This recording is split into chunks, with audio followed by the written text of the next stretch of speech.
आज हम जानेंगे नरक में सबको दुख देने वाले यमदूत या परमाधामी देव मर कर कहाँ जाते हैं। तो थोड़ा ध्यान से सुने तभी समझ में आएगा। तो परमाधामी देव लोग मर कर अंडगोली के रूप में उत्पन्न होते हैं। जहाँ सिंधु नदी लवण समुद्र से मिलती है उसी स्थान से दक्षिण की ओर 55 योजन दूर जम्बू वेदिका से 12.5 योजन दूर एक भयानक स्थल है। वहाँ पर 311 योजन समुद्र की गहराई और साथ में 47 अंधकारमयी गुफाएं भी होती है, जिनके भीतर वज्र ऋषभ नाराज संस्थान या संगठन वाले महापराक्रमी मांस मदिरा और स्त्रियों में आसक्त जलचर मनुष्य रहते हैं। वे बड़े ही कुरूप, अप्रिय, स्पर्श से कठोर और देखने में अति भयंकर लगते हैं।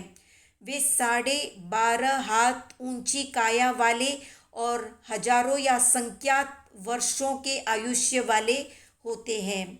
इस संतापदायक स्थान से 31 योजन दूर समुद्र के मध्य में अनेक मनुष्यों की आबादी वाला रत्न द्वीप नाम का एक द्वीप है, जहाँ वर्तमान काल में हम लोग नहीं जा सकते। वहाँ के लोगों के पास कठोर पत्थरों से बनी हुई बड़ी बड़ी चक्कियाँ होती हैं। वे लोग उन चक्कियों को मांस मदिरा से पोतते हैं, भरते हैं और उनके मध्य में बहुत मध्य मांस को रख देते हैं। इसके बाद वे सभी मध्य मांस से भरे हुए तुंबड़ों से जहाज को भरकर समुद्र में ले जाते हैं और उन्हीं तुंबड़ों को समुद्र में डालकर जलचर मनुष्यों को लालच से लुभाते हैं। ऐसे जल मनुष्य उन्हीं तुंबड़ों को खाते खाते क्रमशः चक्की के पास आकर लुब्ध होकर उसमें गिरते हैं और अग्नि द्वारा पकाए गए मांस और मदिरा को 2 दिन तक बड़े सुख और चैन से खाते पीते रहते हैं। इतने में मौका देखकर रत्नद्वीपवासी शस्त्रों से सज्जित सुभट यंत्र से चक्की के ऊपर के भाग को संपुट करके उसी चक्की को युक्ति से चलाना शुरू करके उन्हें चारों ओर से घेर लेते हैं।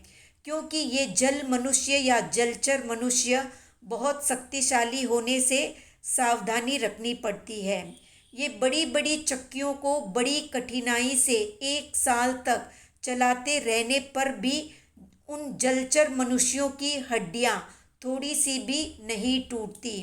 भयंकर दुख को बर्दाश्त करते करते 1 वर्ष के उपरांत वे मृत्यु या अवसान पाते हैं और मरकर नरक में उत्पन्न होते हैं। इसके बाद उनके गुप्त भागों में आई हुई अंडगोलियों को लेकर रत्न पाने के इच्छुक ये रत्नवासी पुरुष चमड़ी गाय की पूंछ के बाल से उन अंडगोलियों को गूंथ कर अपने दोनों कानों पर लटका कर समुद्र में प्रवेश करते हैं। इन गोलियों के प्रभाव से उनको मत्स्य आदि या महामत्स्य आदि यानी बड़े बड़े जीव जंतु हानि नहीं पहुंचाते और वे समुद्र में डूबते भी नहीं है। इतना ही नहीं, वे गोलियां समुद्र में भी प्रकाश या उद्योत का काम करके मार्गदर्शन करती है।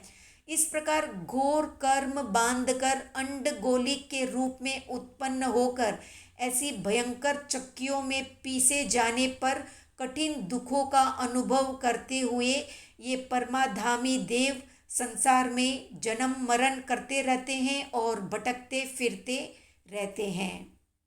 तो ये थी यमदूत या परमाधामी देव को मिलने वाली सजा की संक्षिप्त जानकारी। तो आज का प्रश्न है कि नरक में दुख देने वाले देव कितने प्रकार के होते हैं, कमेंट में बताएं। वीडियो पसंद आया तो लाइक शेयर सब्सक्राइब करें।